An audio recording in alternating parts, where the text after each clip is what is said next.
แล้วเหตุการณ์ไม่คาดคิดก็ได้เกิดขึ้นกับป๋องในคืนนั้นขณะที่ป๋องกำลังหลับสนิทอยู่จู่ๆก็รู้สึกเหมือนกับว่ามีอะไรบางอย่างมากดทับร่างของตน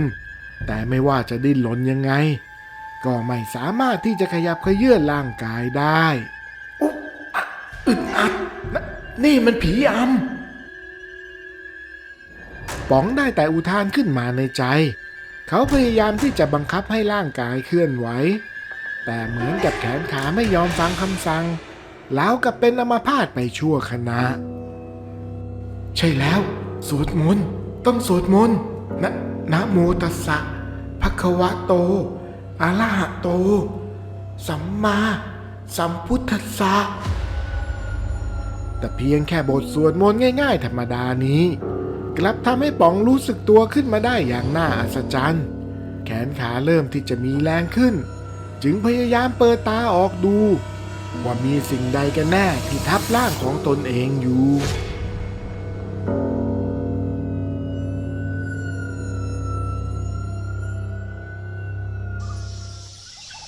ณ วัดกลางดงลึกอันเงียบงันในยามอาทิตย์อัสดงแสงสีทองอ่อนโรยตัวผ่านใบไม้ทอดเงาทาบทับกุฏิหลังหนึ่งและในกุฏินั้นก็มีพระชรานอนเหยียดยาวบนตั่งไม้ผ้าจีวรเก่าสีกลักพาดอยู่บนล่างอันผายผอมสีหน้าของท่านนั้นแห้งโรยไหลเลือดฝาดดวงตาลึกโหลแต่กลับเล็งประกายอย่างผู้บำเพ็ญเพียรมานานและที่ด้านข้างของท่านก็มีชายผู้หนึ่งนั่งเฝ้าอยู่ไม่ห่างป๋องเอ้ยเอ็งอยู่หรือเปล่าอยู่ครับหลวงปู่ผมอยู่ตรงนี้ไม่ต้องห่วงนะครับเดี๋ยวผมเอาน้ำมาให้จิบอีกหน่อยไม่ต้องข้าไม่มีแรงกินอะไรแล้วข้ารู้ว่าวันนี้ถึงเวลาแล้วจริงๆอย่าเพิ่งพูดแบบนั้นเลยครับหลวงปู่เดี๋ยวหมอมาถึงอาจจะมีทางรักษาหมอไหนก็รักษาสังขารที่ใกล้แตกดับไม่ได้หรอกหลวงปู่ครับถ้าท่านไปใครจะดูแลวัดนี้ต่อเอ็งนั่นแหละป๋องเป็นถึงลูกชายสัปเหร่อด้วงเพื่อนของข้าแค่นี้ทำได้อยู่แล้วแต่ผมมันแค่สัปเหร่อคนหนึ่งจะไปแทนที่หลวงปู่ได้ยังไงข้าไม่ได้ให้เอ็งเป็นเจ้าอาวาสแต่ให้เองเป็นผู้ดูแลความศรัทธาต่อให้ไม่มีจีวรห่มถ้าใจมั่นคงวัดก็ยังคงศักดิ์สิทธิ์ได้เหมือนเดิมคำพูดของหลวงปู่เฒ่าสิ้นสุดลงพร้อมกับลมหายใจเฮือกสุดท้ายที่แผ่วหายไปในความเงียบ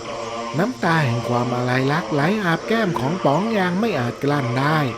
เพราะนับตั้งแต่สัปเหร่อด้วงผู้เป็นพ่อจากไปก็มีเพียงหลวงปู่เท่านั้นที่คอยเลี้ยงดูอบรมสั่งสอนป๋องจึงนับถือท่านเสมือนพ่อแท้ๆผู้เหลือเพียงคนเดียวในชีวิตไม่นานหลังจากนั้นทางคณะสงฆ์ก็มีมติแต่งตั้งเจ้าอาวาสองค์ใหม่ให้มาประจำที่วัดแห่งนี้หากแต่พระรูปนั้นกลับเป็นเพียงคนธรรมดาไม่ใช่ผู้ที่มีธรรมะในใจเพียงแต่อาศัยผ้าเหลืองห่มกายสร้างภาพลักษณ์ก็เท่านั้นเสียงไก่ขันบ่งบอกว่าใกล้เวลารุ่งสางอันเป็นเวลาที่พระสงฆ์จะต้องลงอุโบสถเพื่อทำวัดเช้าส่วนป๋องก็เตรียมตัวถือค้องเพื่อเดินตามพระใหม่ไปบิณฑบาตแต่ทว่าป๋องรออยู่นานแล้วกลับไม่มีใครออกมาตนจึงไปเรียกพระใหม่ที่กุฏิหลวงพ่อครับหลวงพ่อ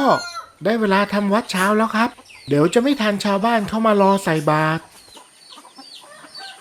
ทันใดนั้นประตูกุฏิก็ถูกทีเปิดออกมาอย่างรุนแรงเสียงไม้กระแทกดังสนั่นพร้อมกับเสียงของหลวงพ่อตะโกนออกมาว่าเฮ้ยวัดนี้ใครเป็นเจ้าวาดกันแน่โยมหรืออาตมาก็ต้องเป็นหลวงพ่ออยู่แล้วครับรู้ก็ดีนี่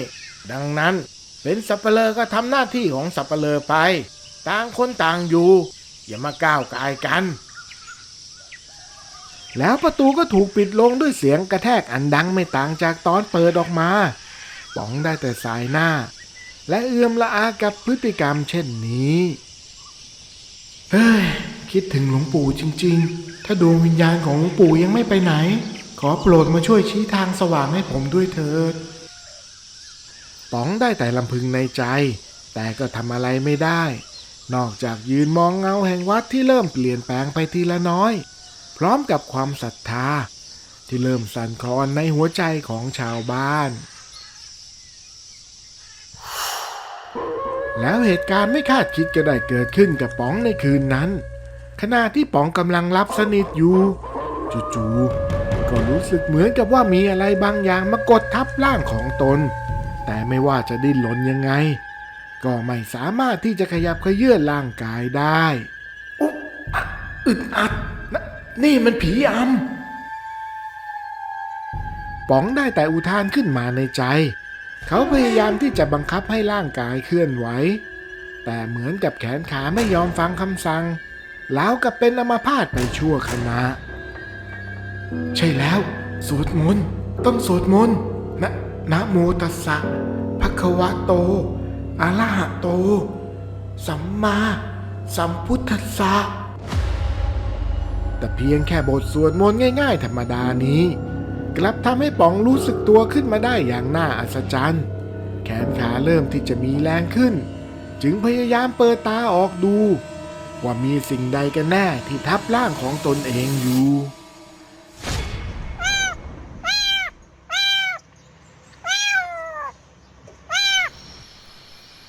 โธ่ไอ้เหมียวนี่เองที่อื่นมีเยอะแยะไม่นอนแต่มานอนทับเราได้ไปจะไปไหนก็ไปจากนั้นป๋องก็พยายามข่มตาลับลงอีกครั้งแต่แล้วก็มีเสียงโครมใหญ่ดังขึ้นในโบสถ์ป๋องซึ่งนอนอยู่ติดกันนั้นจึงจำเป็นต้องตื่นขึ้นไปดูว่าเป็นเสียงอะไร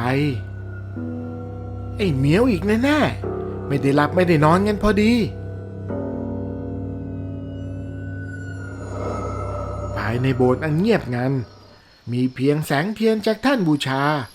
ส่องแสงลิบลีให้พอมองเห็นสิ่งรอบตัวสภาพทุกอย่างยังคงปกติดีเว้นเสียแต่พระพุทธรูปองค์หนึ่งที่หล่นลงมาอยู่บนพื้นสนจริงๆแบบนี้ต้องเอาไปปล่อยวัดละลืมไปที่นี่ก็วัดนี่วาป๋องจึงก้าวเข้าไปหยิบพระพุทธรูปขึ้นมาเพื่อจะนำกลับไปไว้ที่เดิมแต่สายตาของเขาพลันสะดุดกับรอยปูนที่กระเทาะบริเวณเขาใต้รอยนั้นมีโลหะสีเหลืองอลามสะท้อนแสงเทียนแวววาวอยู่ภายในทองพระทองคำป๋องยืนตะลึงดวงตาเบิกกว้างไม่คิดว่าพระปูนปั้นเก่าๆเช่นนี้ความจริงแล้วคือพระทองคำที่คนโบราณได้นำปูนมาฉาบปิดเอาไว้แต่แล้วป๋องก็ต้องรีบหันขวับกลับไปพออยู่ๆก็รู้สึกถึงอะไรบางอย่างที่อยู่ด้านหลังหลวงพ่อ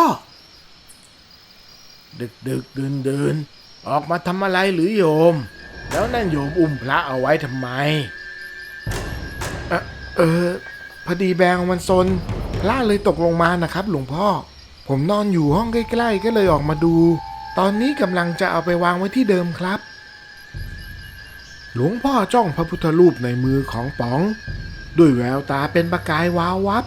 แฝงไว้ด้วยความโลภแต่ท่านไม่ได้อะไรออกมานอกจากสยะยิ้มบางๆแล้วก็หมุนตัวเดินจากไปอย่างเงียบงันป๋องรีบนำเศษปูนที่หลุดออกมาต่อกลับเข้าไปด้วยกาวอย่างลวกๆก่อนจะวางพระไว้ที่เดิมทำเหมือนกับไม่มีอะไรเกิดขึ้นแล้วจึงรีบกลับไปยังห้องนอนของตนโดยไม่ทันรู้เลยว่าเบื้องหลังเสาโบสถ์นั้นมีเงาร่างของหลวงพ่อยืนแอบซ่อนอยู่ในความมืด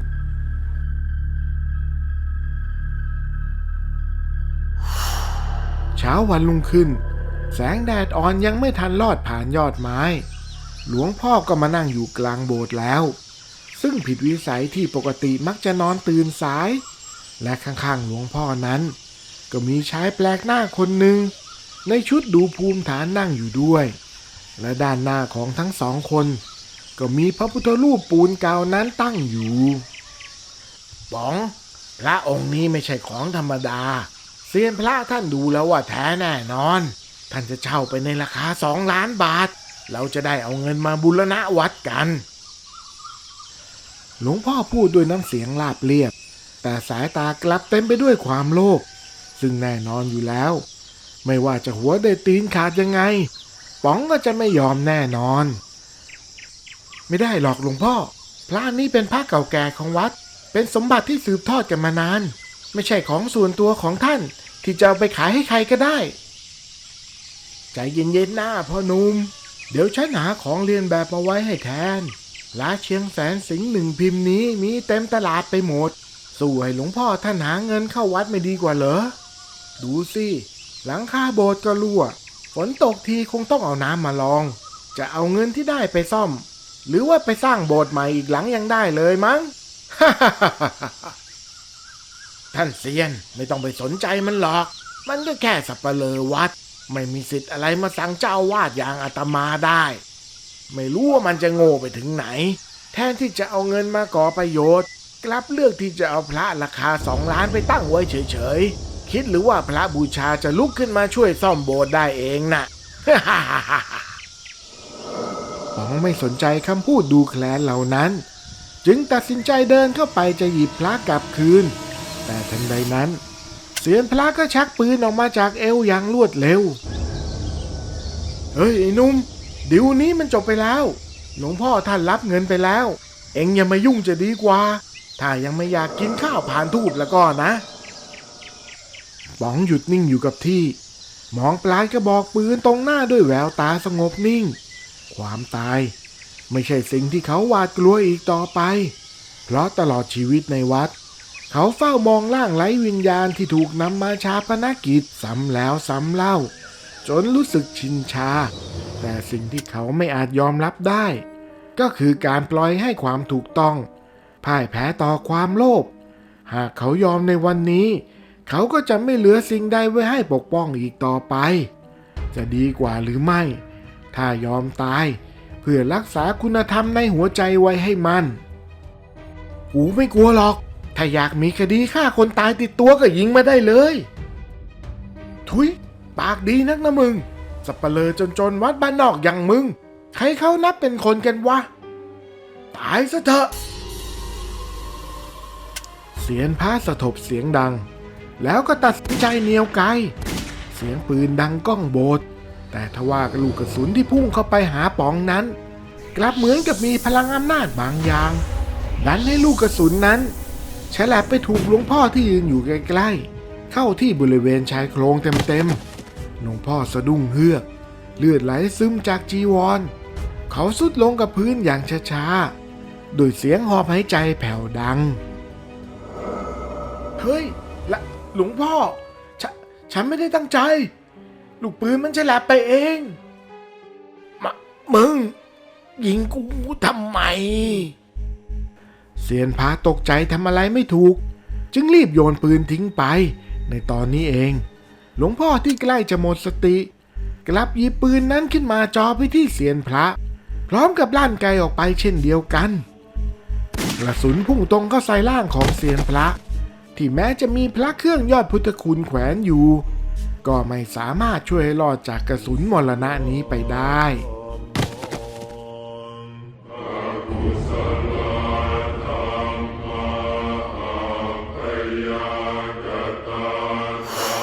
หลังจากเหตุการณ์ในวันนั้นวัดก็กลับคืนสู่ความสงบอีกครั้งทว่าความสงบที่เห็นกลับแฝงไว้ด้วยความวังเวงบางอย่างเพราะไม่มีพระรูปใดสามารถอยู่จำวัดได้ยาวนานโดยเฉพาะในคืนวันโกนมักจะมีผู้พบเห็นร่างสูงโย่งของ2 เปรตยืนเฝ้าอยู่ข้างโบสถ์บางก็ได้ยินเสียงหวีดร้องแหลมเล็กสะท้อนความทุกข์ทรมานอย่างจับใจจนกระทั่งวันหนึ่งก็มีพระธุดงค์เดินมาปรากฏอยู่บริเวณป่าช้าท้ายวัดชาวบ้านที่ยังหลงเหลือศรัทธาจึงพากันนิมนต์ให้ท่านมาจำพรรษาอยู่ที่วัดแห่งนี้และท่านก็ตอบรับด้วยรอยยิ้มอันสงบเย็นตั้งแต่นั้นเป็นต้นมาเปรตทั้งสองก็ไม่เคยปรากฏตัวอีกเลยเสียงคร่ำครวญในยามค่ำคืนก็หายไปด้วยเช่นกันราวกับว่าทุกสิ่งกลับคืนสู่ความสงบเย็นแต่ทว่าป๋องนั้นรู้ดีว่า วิญญาณของเปรตทั้งสองนั้นยังไม่หายไปไหนแน่นอน แม้จะมีพระผู้ทรงอภิญญาคอยอุทิศบุญให้ตลอดก็ตาม ซึ่งก็เพียงพอให้พวกมันระงับความทุกข์ได้ชั่วคราวเท่านั้น หากหมดบุญในส่วนนี้เมื่อไหร่เมื่อนั้นกรรมมันหนักที่ได้กระทำไว้กับพระพุทธศาสนา ก็จะกลับมาให้ผลอีกชั่วกาลปวสาน